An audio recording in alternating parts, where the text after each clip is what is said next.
when you lack direction, you'll kind of latch on to anything.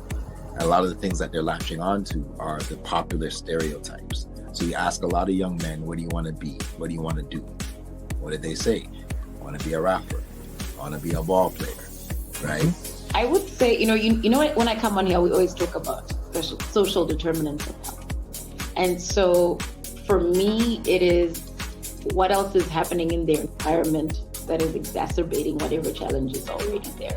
What is up, everybody? It's Dr. Vibe here, host and producer of the award-winning Dr. Vibe show, the home of Epic Conversations. And I'm the host of Epic Conversations, 2018 Innovation Award winner, 2020 Best Podcast News winner, given out by the Canadian Ethnic Media Association. I also co-host and co-produce the only online show in the world for dads and fathers. It's sponsored by Dove Men Plus Care.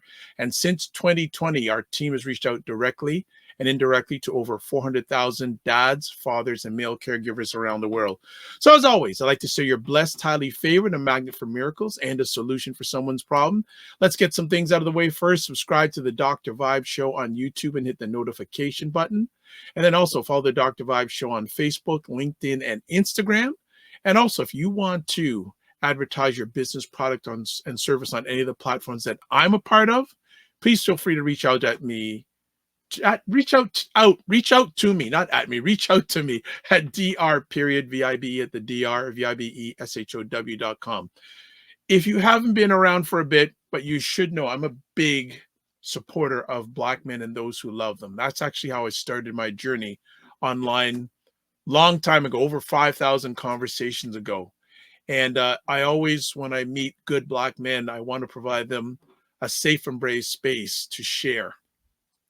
And I've met a Black man recently. I meet Black men all the time, but this gentleman I want to share with you. We're going to have the start of some ongoing monthly conversations from a Black male therapist lens. So let me tell you who this friend is. Joe Corley is a licensed therapist, mental wellness consultant, and educator with a 20-year career in education and mental health.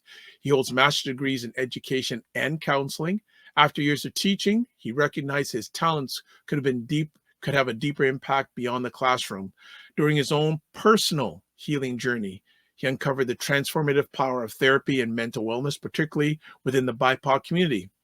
And in response, Joe founded Real You Behavioral Health Consulting, PLLC, dedicated to addressing the stigma and gaps in mental health care for people of color. He also serves as a therapist at a teen and adolescent mental health center, a role that he speaks to his passion for helping others overcome trauma inspired by their own childhood experiences. Through therapy, public speaking, and his podcast, Vulnerability is a New Sexy, Joe aims to guide people of color into mental health spaces with grace, empathy, and vulnerability. So, here to chat with us tonight about the difficulty of unlocking joy for Black men is hopefully my new friend, Joe Corley. What's up? Absolutely. How you doing tonight? Man, as I said to you before I came on, I'll say it again because you hadn't heard that one before. I'm blessed, highly favored, a magnet for miracles, solution for someone's problem, and Black delicious. How about you? Yeah, about the same. Yeah. It'll take a minute to get used to that one. About the same. Yeah. Good stuff. And we already got someone in the house. Right way home. What is up? I know you messaged me early on. I will return your message after I finish this epic conversation. So, Joe, I want to say thank you for taking time out of your positive, productive schedule to be with us. So this is the first time you've been here with the family. Can you share a little bit about your background outside of what we already shared? Yeah, so my initial career was accounting, actually. Wow. Yeah, that was just me trying not to be broke, Okay.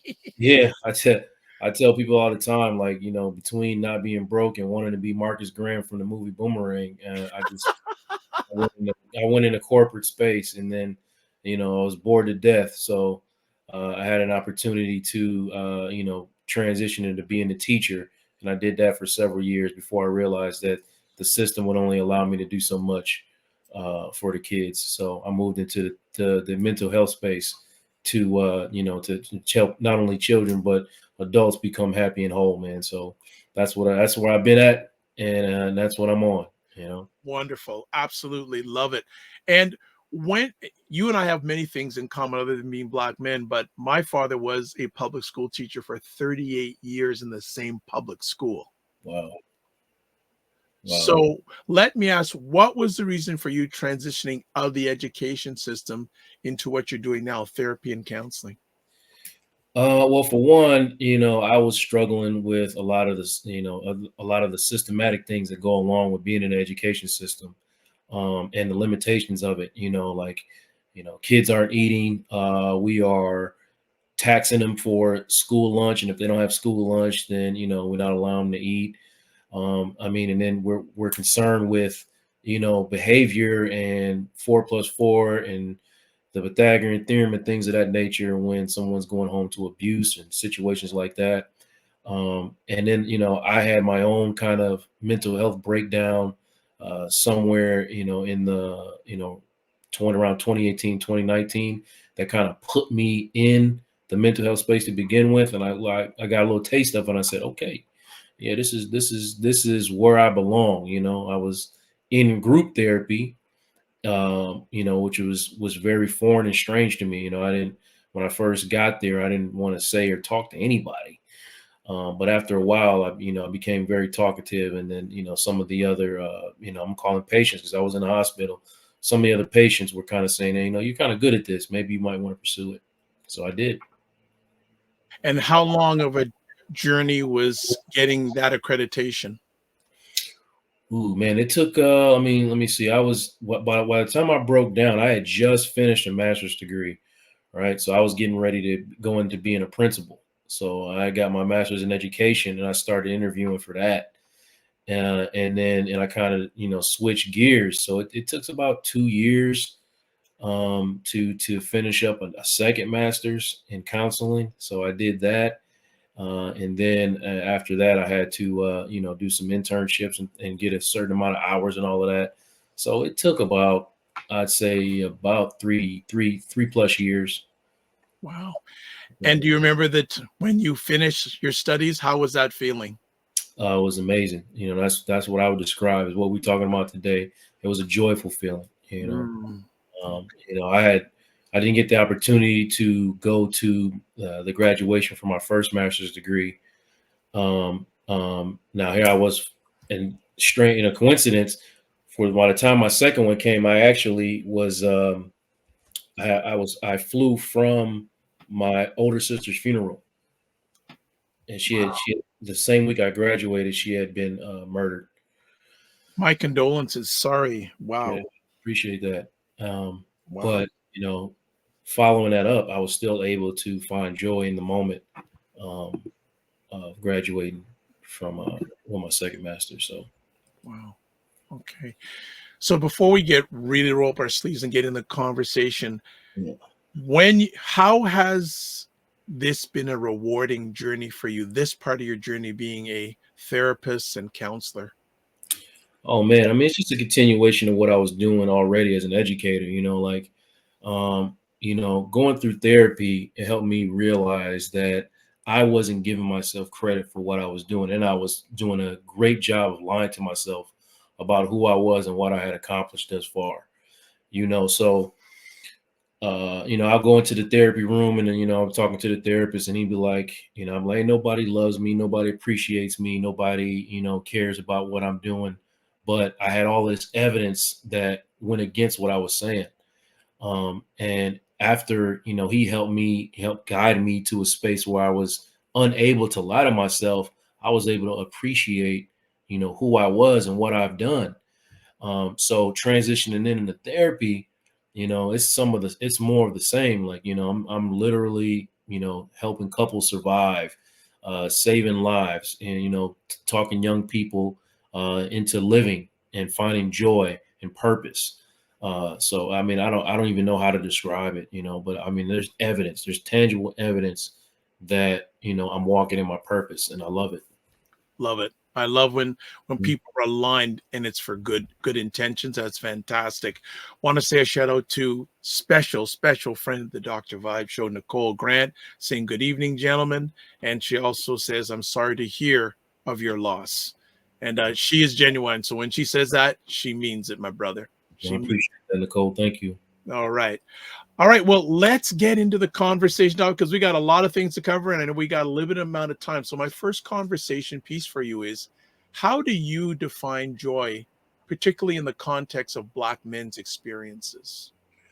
Well, I start with, I guess if I could wrap it up in one word, I would start with authenticity, right? A lot of what I'm observing as a counselor and one who counsels Black men is that it is very difficult and uncomfortable for Black men to be authentic, and authentic in their vulnerability, especially, and speaking on their emotions and admitting to those emotions. So how do I define joy is having the ability to do that without feeling emasculated, without feeling, that you're less than.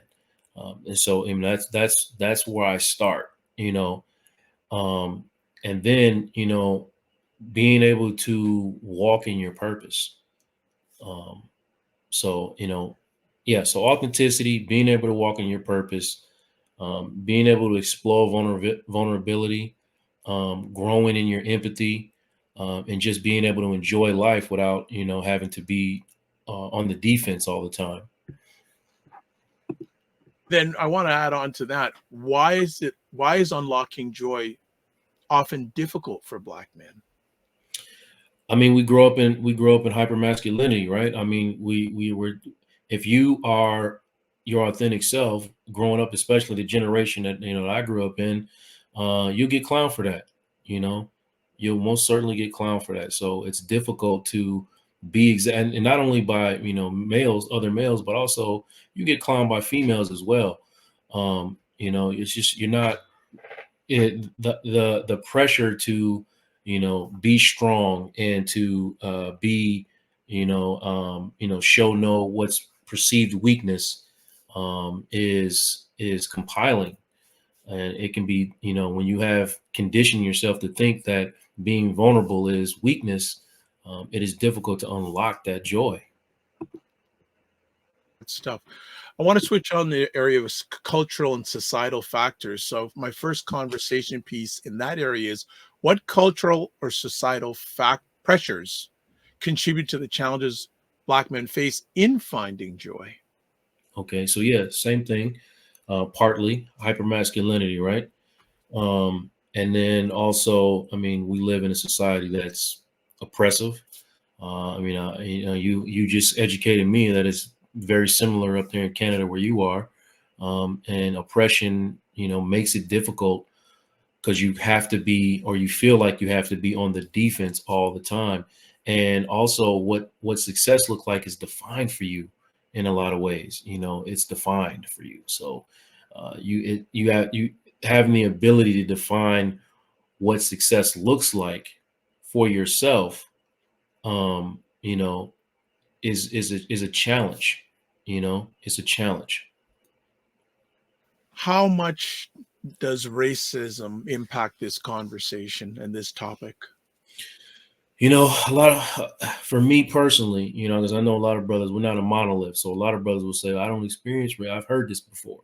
I don't experience racism, but, for me, myself, and and a lot of the men that I see, it is hugely impactful on, joy, racism, discrimination, oppression, systematic oppression, having to step out your door and fight that on a daily basis. I myself have had to fight several systems, the healthcare system, the judicial system, the school system, all the systems, have, made it more difficult for me to unlock my joy and walk in my purpose. Now, not impossible. So I don't know if you're out there, you're listening and say, you still got to overcome. I agree. I mean, life isn't fair. And to think that it is a cognitive distortion, but we still, calling a spade, it's okay to do that too. And recognize, hey, me being a Black man, systematic oppression makes it more difficult for me to accomplish what I'm trying to accomplish. Good stuff. So we are here having a great conversation with Joe Corley, licensed therapist, about the difficulty of unlocking joy for Black men on the Dr. Vibe Show. Hey, if you're watching live, please ask questions. Ask questions. I also want to put it up there.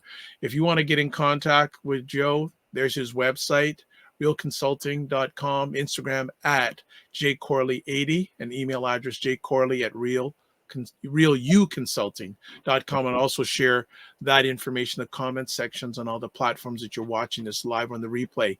Want to have this next with you. What common mental health issues do Black men face that may hinder their joy? Oh, yeah. I mean, racial trauma is one. Okay. Dealing with hypermasculinity or childhood trauma is another. There's a lot of things that happen to Black men in their childhood that, you know, are normalized, right? And it takes some healing and some healing work to recognize that, hey, this wasn't normal. You know, what I experienced here was not normal. This was actually a traumatic event, and those traumatic events are showing up in my present day behavior. So, you know, and trauma looks like, father leaving, or abuse in the home, or alcoholic, or parent who is a substance abuser. And this is not, again, we're not a monolith. So there's plenty of Black men who don't experience these things, but it's a common occurrence in the clients that I see, and it was a common occurrence for me. Yes, sir. Good stuff. And then let me ask then, how can therapy and mental wellness practices support Black men in overcoming these challenges? First, that's a good question, and I thought about that heavily when I was, getting into understanding racial trauma and the challenges facing Black men. But the first thing is, getting into a space like this gives you an opportunity to be seen. And when you feel seen, you feel comfortable speaking, and you can't heal what you don't reveal. So getting this stuff out, right, without judgment, without persecution, in itself helps you recognize, the cognitive distortions in your mind and the beliefs that have been sparked by the trauma that you felt. And it helps you, give you an opportunity to understand the truth about your situation, and recognize, what power you have to gain peace. So yeah, getting into the mental health space gives you an opportunity to put things where they belong. Everything isn't personal, understanding, you don't have to be defensive about everything, and, that you are actually doing your best, giving yourself grace for the mistakes that you've made in your life, as opposed to just kind of anchoring yourself and letting other people anchor you in the worst moments of your life. And, it helps Black men understand and create boundaries, right? And that's not something we talk about often enough. What does this look like? What does it mean to actually say, no, you don't have to carry the family. You don't have to be present all the time for the family. I'm not, and I don't mean like your immediate family. I mean your, the bigger scope. I don't know the word for the bigger scope of your family, like your brothers and sisters and your uncles and aunts, and, and your parents. We don't have to be present for all that all the time. All right. Good stuff. Good stuff. So we're going to take a quick break, and we're going to be chatting some more with Joe in regards to this important subject for Black men and also the Black family. So keep it locked. We'll be back in 30 seconds with some more of some great conversation with Joe Corley. Yo, what's going on, everyone? My name's David Archer, anti-racist psychotherapist from Montreal, Canada. And I wanted to take a moment to give a special shout out to Dr. Vibe and the Dr. Vibe Show. If you're looking for the best conversations, even if you're looking for someone who could help to support you and help you to improve your outlook, the way how you're thinking about things, and cares about the culture, look no further. Go and Google Dr. Vibe, the Dr. Vibe Show, and you're going to find the man of the hour. All right. So, many blessings. Take care. Peace. All right. We are back with Joe Corley, having a great conversation about the difficulty of unlocking joy for Black men on the Dr. Vibe Show. As we continue on our conversation, I want to ask you, Joe, how do role models and representation affect Black men's pursuit of joy? Oh, man. That's a really good question. Take your time on that one. When I hear the "ooh, man," you can take your time on the answer. It's a really good question, man. It's so important. A lot of times, we don't have the opportunity to kind of see what it is we're trying to be, right? So a lot of the journey, and I don't say we, I'm going to say my experience and the experience of the people that I kind of run with. So I don't want to make sure I'm not speaking for every black man. But I didn't have the opportunity to kind of see what I wanted to be. So, um, having mentors and role models that opened up my eyes to things that I didn't know existed, like I didn't leave the country until I was, 27, 28 years old, because I didn't know that it was a thing, you know. I maybe probably I don't want to live with regret or say what I should have done because my therapy space you can't say should. Um, but in hindsight, I probably didn't go to the right college because I didn't have a mentor or anyone guiding me. Both my parents passed away before I was 16 years old. So a mentor would have been critical, and I've played that role as a mentor for several young people, and and listening to them talk, it has given them vision and opportunities that they may not have otherwise known about, or hopes that they might have not have realized were possible. So it's critical, man. It's so critical. I want to ask, you said something about should, not using should. Yeah. Can you expand on that? I haven't heard that mentioned before. Okay. So when I got it, and I'm going to give my therapist credit for this because he's the one that kind of put that on me. I would come into the space with a whole lot of regret. I should have done this. I should have made this choice. I should have, whatever. Went to this college, like I just said. And he just kind of said, it's not allowed, and you can't should all over yourself, right? So it got to be for a while. I started, I kept doing it, but he would catch me every time. And then it got to a point where I started catching myself. And then I started realizing, that there is no time machines. Okay. So there is no value in talking about what I should have done. What I did is what I did, and I can't go backwards and change it. So I have to, accept, my decisions and move forward and make new ones. So, coming in with a bunch of should is counterproductive. So should is not allowed in my space. Love that. Thank you for that. Can't should all over yourself. I like that. I like that. Gonna have to use that. Want to get back about the impact of role models, whether from your own journey or you may want to give some examples of role models who exemplify joy and resilience, and they could be from your own journey. Or do you see any other black male individuals out there that exemplify joy and resilience? Hmm. Hmm.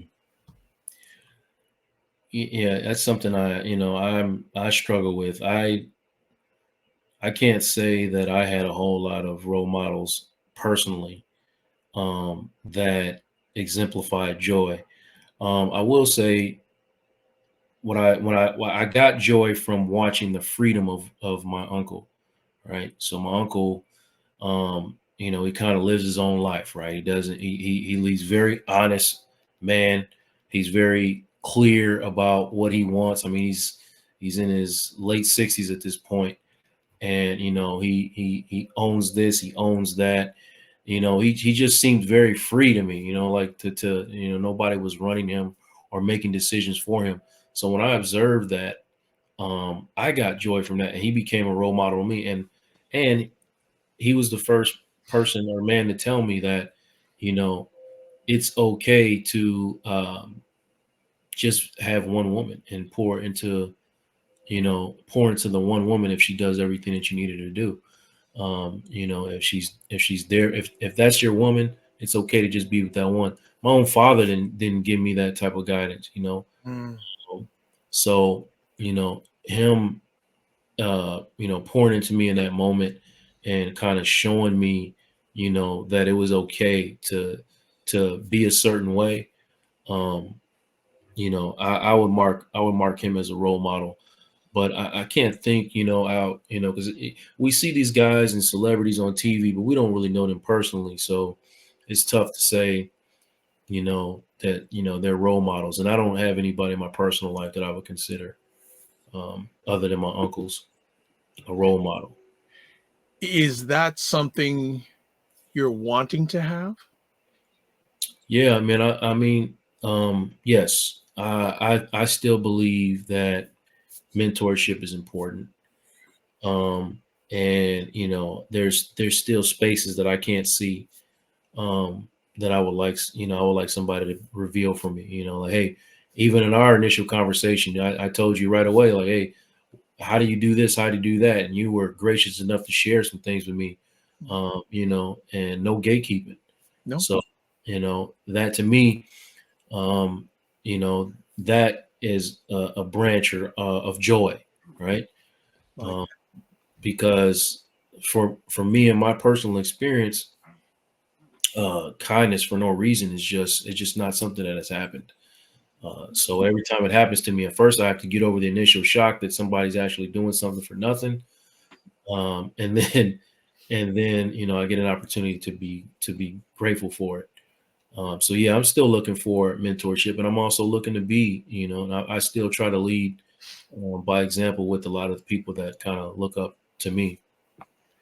well, I want to appreciate you and celebrate you for your openness and honesty, not only from a professional lens, but a personal lens. And sure, lean in on me if you choose to. I'm here to serve you, my brother. Um, no problem. Some comments here. Right Way Home says, great point. No time for regrets. Mhm. And I couldn't hold Nicole back. Can't hold Nicole Gangsta back. And she asks, can you speak on the correlation of difficulty and joy in Black men and the lack of love they may have for themselves? Nicole, that take a deep breath, because what you said was very profound. You hit things right on the head. Um, I can't say with 100%, but I'm going to say like 9 times out of 10, if you are dealing with a Black man who is experiencing a hard time on joy for himself, I'm almost positive it is related to his own guilt, his own shame that he has for himself, and you know, the disdain that he has for decisions that he's made in the past, and not being able to dig himself and forgive himself. Now, mind you, there's probably people in his life that are not making it easy for him to forgive himself, but it's not those people's responsibility for him to find forgiveness in himself. So if people are, you know, anchoring you in, like I said, your worst mistakes and your own shame and your own guilt, it's your responsibility to create the boundaries that move you around from that, and give yourself the grace for what you were doing, when you try to survive. When you're trying to survive, give yourself grace and forgiveness for your actions that you took when you're trying to survive. Take accountability in whatever space you need to take accountability, but also give yourself the grace to move on. Great question, Nicole. I hope I answered it. She'll tell me if it's an adequate answer or not. She'll tell us big time, big time. Right. I want to ask you also, how important is community in fostering joy among Black men? It's essential, man. Like, you know, I mean, historically, and you know, in my experience, Black men have struggles like having community with each other, you know, and building bonds and relationships with one another, you know. What do you feel may be some of the root causes of that? And by the way, Nicole says yes, great answer. Thank you, Nicole. Thank you. Um, the root causes, is, you know, like I said, hypermasculinity. We grow up in hypermasculinity. It's like, hey, uh, how many girls can you sleep with? Can you resolve every single conflict with violence? You know, this is just what we've known and understand. So, building an intimate bond with another man, you know, is something that is uncomfortable for a lot of Black men, you know, because if you tried that, you know, you were made fun of, you know, and this is, you know, especially if you grew up in an era where, You know, it was, you know, you just can't have vulnerability amongst men without being considered like gay or homosexual. But we realize that now that that's utterly ridiculous. So it makes me ask then how much of an impact, rightly or wrongly, when we're talking about black men enjoy the past impacts, and how, and it doesn't sound like it's easy for many of them to let go of it. No, no. I mean, it takes a journey, man. Like it takes, but I tell you, like, man, unlocking it, man. When I've seen it real time, like I've seen brothers come in, you know, super hard, super thugging, you know, and when they start unlocking, you know, some of the trauma and understanding that it's not normal, and then opening themselves up for vulnerability and some joy, you know, you could see it pop in their eyes, like, oh, I can actually sit here and have a conversation. Even myself, when I first got into the therapy space, and I knew I needed it, you know, I wasn't running from that. I knew I needed it, but every single search I ran was for a black woman. I had no desire to talk to another man, none. And I needed to, and that's what ended up kind of saving me was, you know, having them conversations and growing.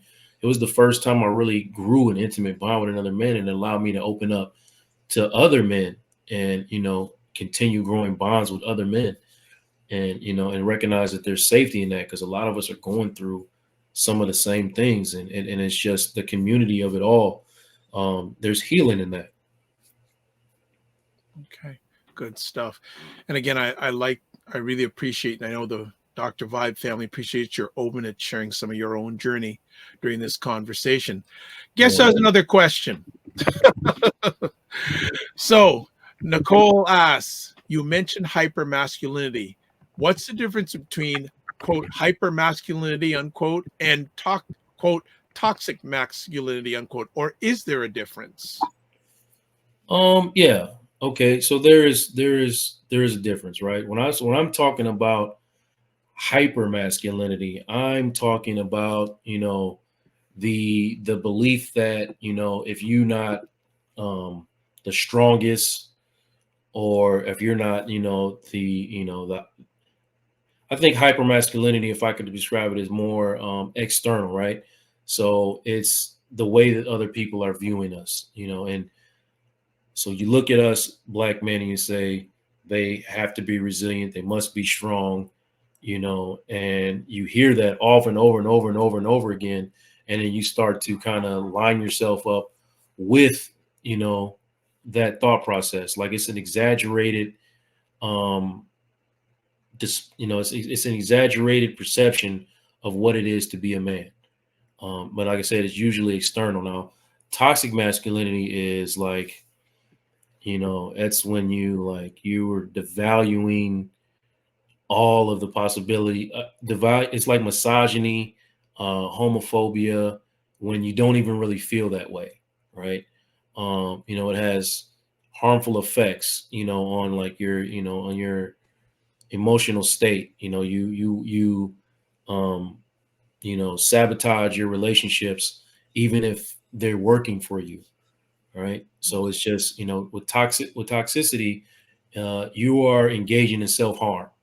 Okay. I guess that's the best way I can explain it. Um, and it's more internal, right? Versus hypermasculinity, which I'm saying is more external.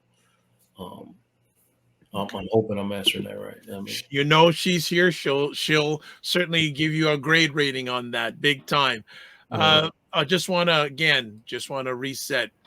We're speaking with Joe Corley, licensed therapist, about the difficulty of unlocking joy for Black men on the Dr. Vibe Show. I am hoping you're catching this live, but if not, certainly catch it on the replay, because this is good stuff that Joe is laying down here.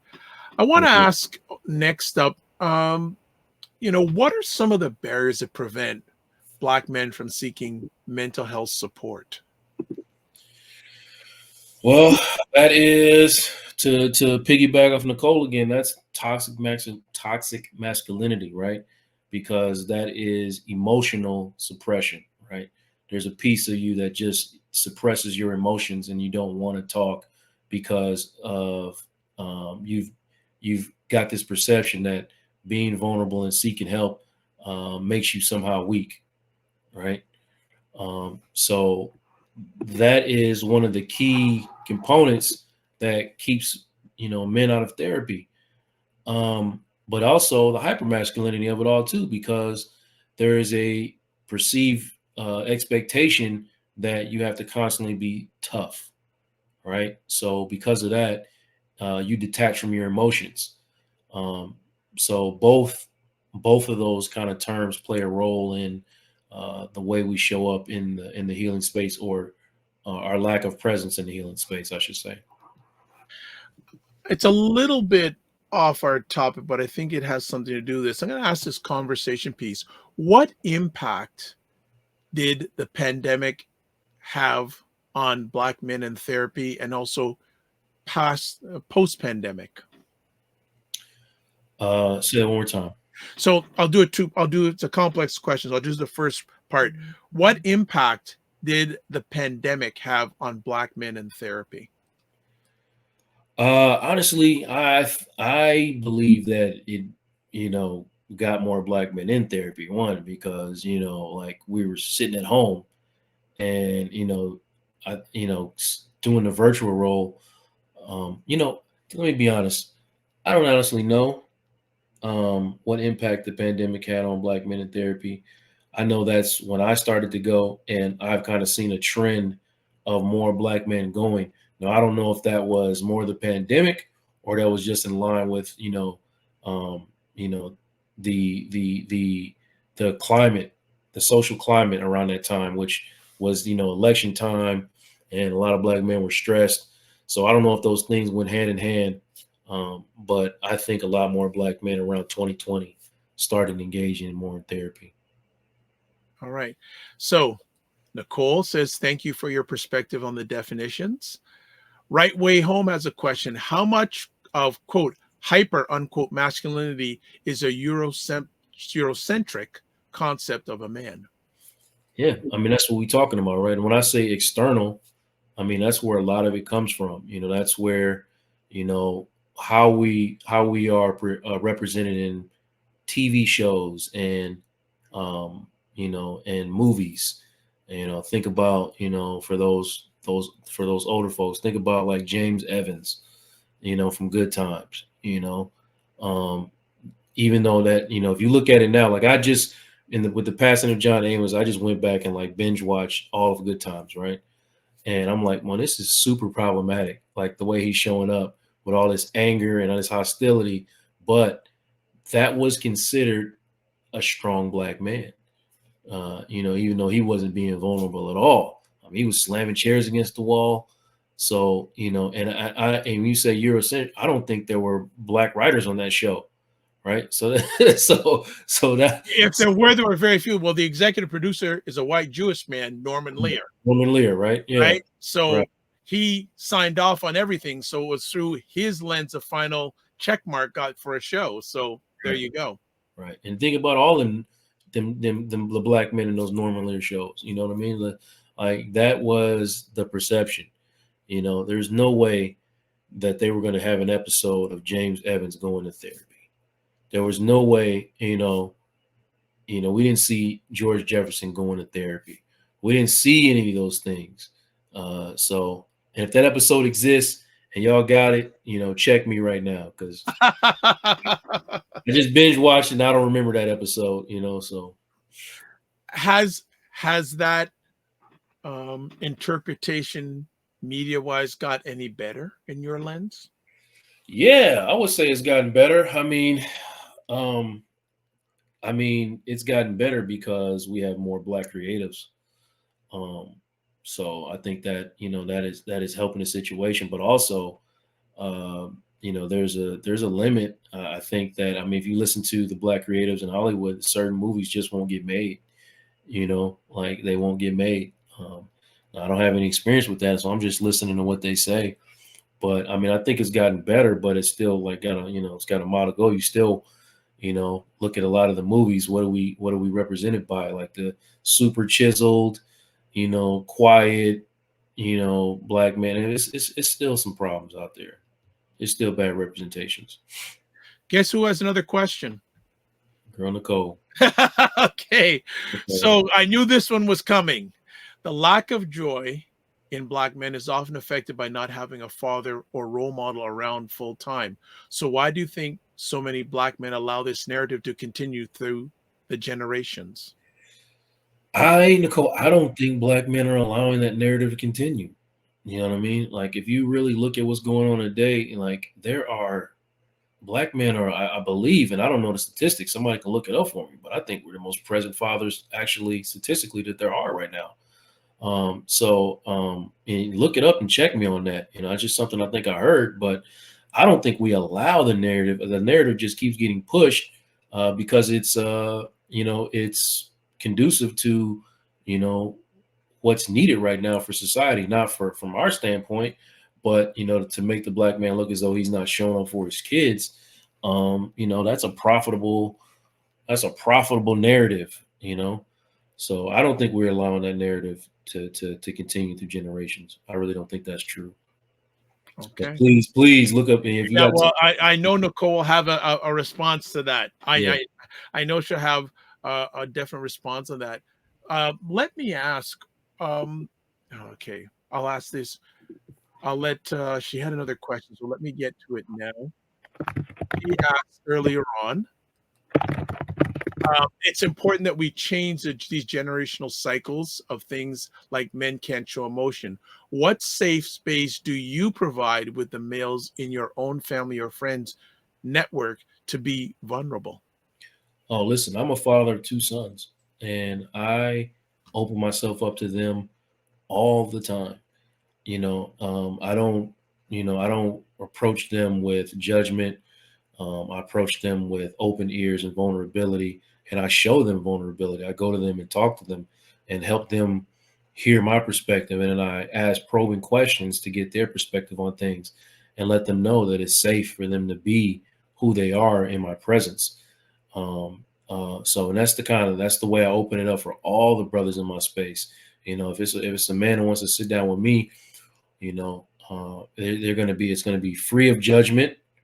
First of all, it's going to be full of empathy, right? And it's going to be some, maybe some masked psychoeducation as I'm kind of peeling off the layers and letting them know, like, look, this is the perception, this is the reality, this is what's logical, this is illogical. And so let's talk about, what you're really feeling. When you get angry, for instance, anger is a secondary emotion, so I'm teaching brothers that what you're really mad at is, what's presenting itself as anger is usually just sadness or fear. So I hit a brother like, what are you really afraid of? I don't say, are you afraid? I said, what are you sad about? I don't say, are you sad? I say, what are you afraid of? What are you sad about?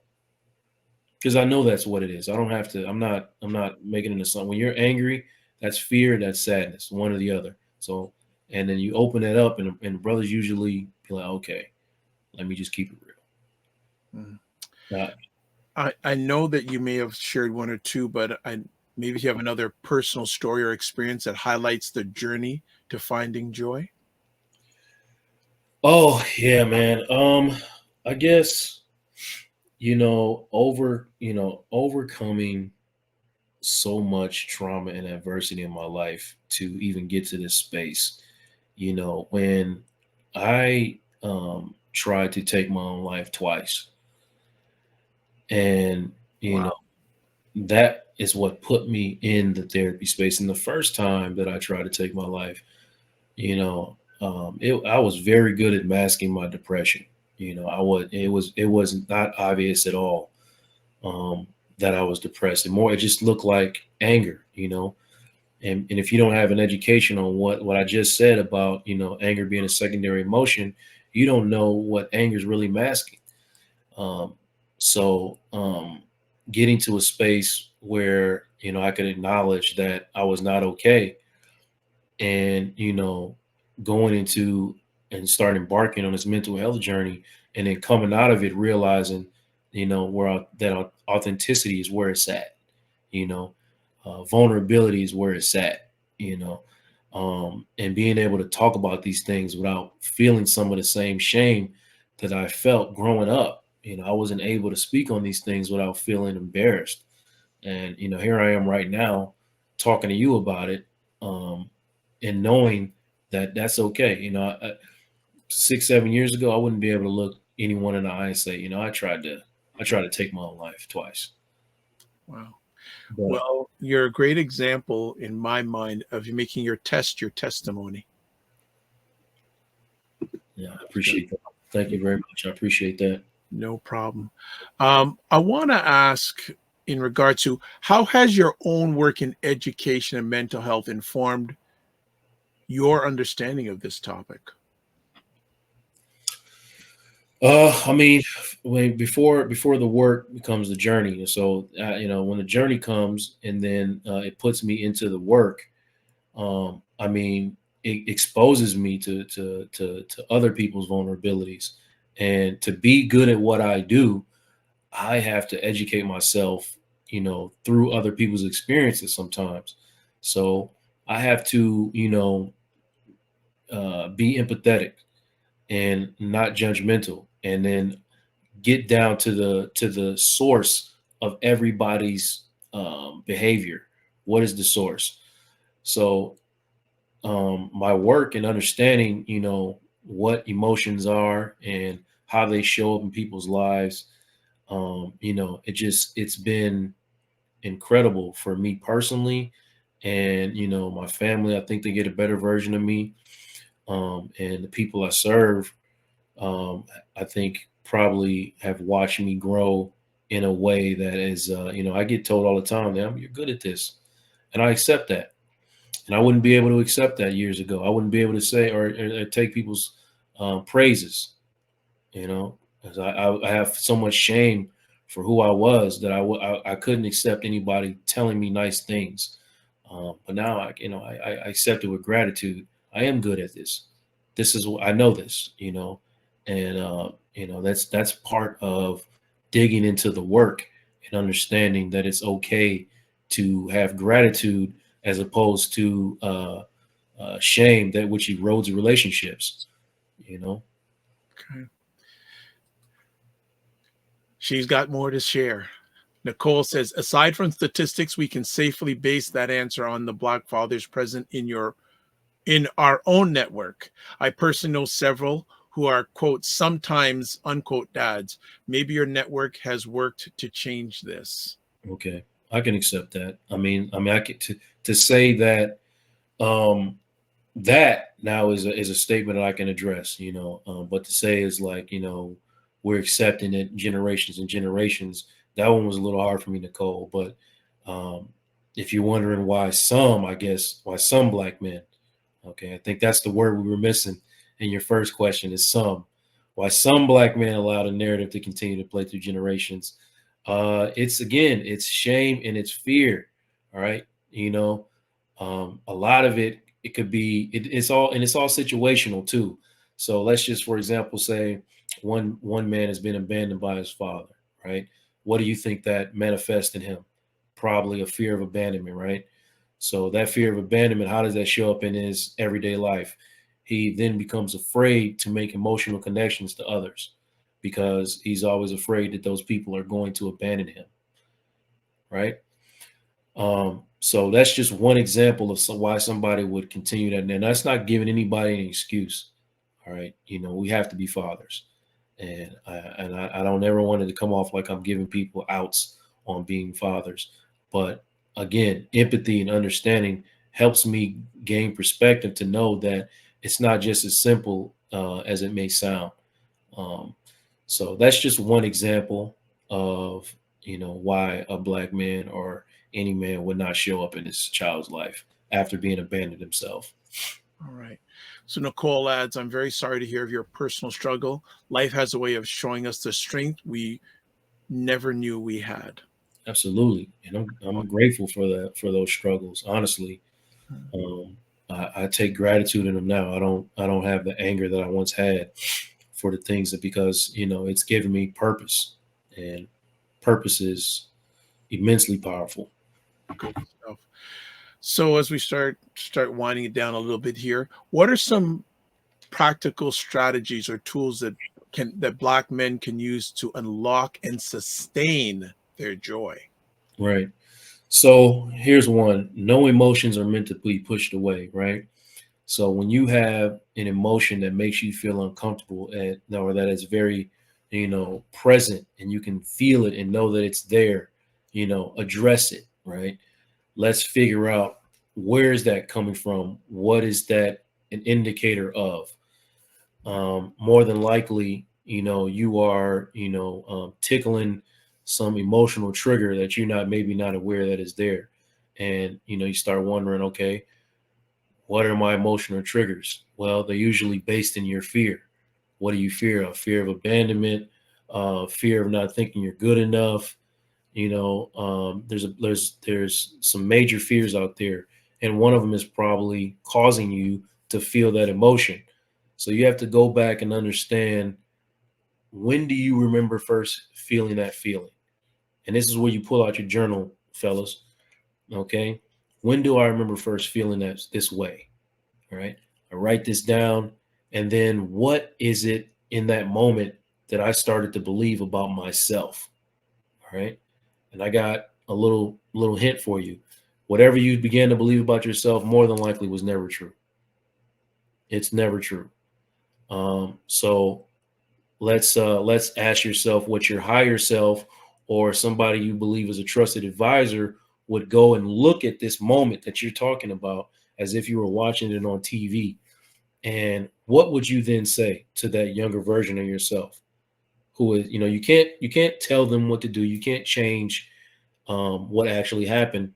But if you could change what that younger version of yourself started to believe in that moment, what would you then say? And you might have to repeat that, several times before you start, before your mind starts to begin to accept the fact that whatever you believed in that moment wasn't true. And then you'll find yourself honestly healed from whatever that trigger is. I mean, that's something that works. Journaling works, fellas. Sitting with your emotions, putting pen to paper. I know some people like to do it on the notes app, but I encourage you to put pen to paper and, really process your emotional triggers. Why am I so mad? Why can't I forgive? All of these other things that come up. Okay, good stuff. What changes would you like to see in the mental health field, to better serve black men? Well, a lot of the education that goes into, therapists, educating therapists, is very colonized information, and so I would like to see a decolonization of, some of these thought processes, and make it more applicable to the experiences of uh, the black man, the black woman. And I think we need to incorporate that in the education, because some of the models and modalities that they teach don't really apply. Stuff. Are there emerging trends or research to give you hope for improving joy and well-being when it comes to black men or for black men? Yeah, I believe that there are many, many more therapists that are, doing the work to decolonize therapy. I'm picking up readings. I'm seeing things, following people on Instagram that kind of, are unlocking some things, and, making it okay to say this is not okay. The way that we're doing this is not okay. So, I don't, I'm kind of going into it right now and trying to learn more so I can share more. Nice. Getting back into the role of the community, are there specific community-based initiatives that you've encountered or support systems that you recommend for black men? Um, there's some that that I participate in. Like, there's a community called the Doc, where we meet every Sunday. I sometimes show up as the lead therapist, but every Sunday it happens. And black men from all over the globe log on to this Zoom, and it's a safe space where we have topics, and we process how we're feeling. And I think it would be beneficial to create more spaces like that. I'm pretty sure there are more. I have a men's group that I attend. Um, you know, I think every other Saturday. Sometimes I don't get to make it, but a lot of times I do, and it's a good 15 to 20 black men in there. And I remember distinctively we actually met in person one time for breakfast, and there was a table full of black women that was not that far off of us, and they walked over and just said, "What is this? We really don't know what this is," That blew my mind. You know what I mean? That blew my mind that they felt like, it was so odd to see this table full of black men, fellowshipping. So, creating more spaces like that is, where it's at. I think we can do more of that if we can. So, two last conversation pieces. First off, how can allies and loved ones support Black men in their journey towards joy? I just say be a listening ear.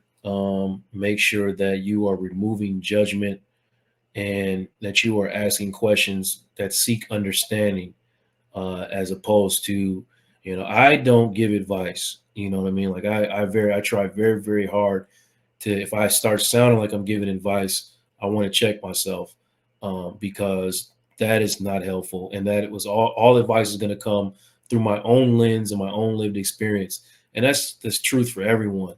So what I want to do, I talk, make sure I say from my experience or from the perspective that I have, this is what I observed. And you can take what you want from that. And it gives you an opportunity to then say, well, from my perspective, kind of just like the way Nicole did, and say, hey, from my perspective, this is what I saw. And I can say, I can't argue with that. That's what she's seen from her perspective. So then we can have a conversation about it without it turning into conflict.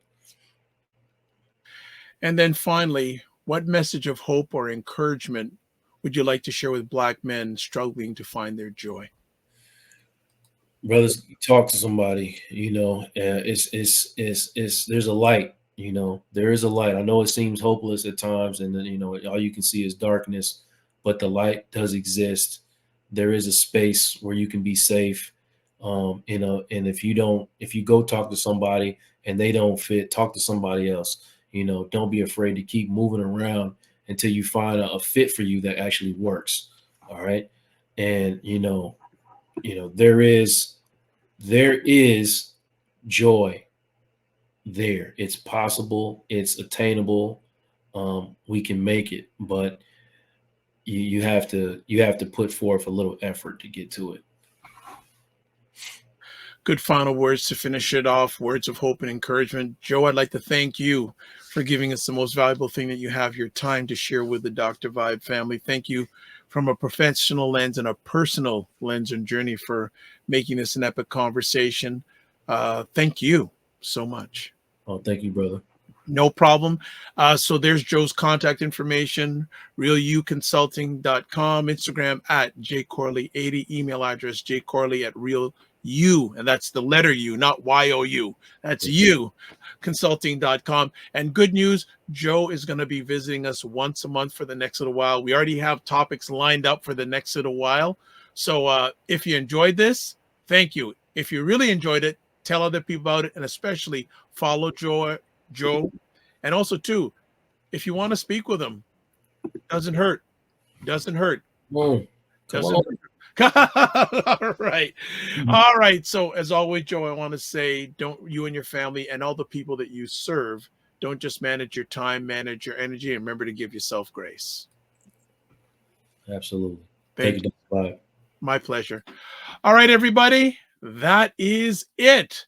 Another epic conversation. So I want to say thank you for everyone who tuned in live or tuned in on the replay to watch the Dr. Vibe show. And Joe is going to be back. And hey, I'd suggest reach out to Joe. He's a cool guy. First things first, you can watch replays of my show on the Dr. Vibe Show, YouTube, Facebook, and LinkedIn, and the Dr. Vibe Show website, drvibeshow.com. And as always, I want to encourage you, if you can, to subscribe to the Dr. Vibe Show on YouTube and hit the notification button. Also follow the Dr. Vibe Show on Facebook, YouTube, LinkedIn, and Instagram.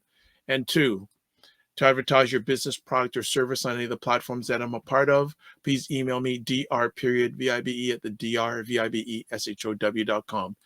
So, got one more comment here. Nicole says, great conversation. Thank you for your insight. Much appreciated, Nicole. So this is how we ended off. Live your life as a dream. If you can dream it, you can make it. Sometimes you have to get small to get stronger.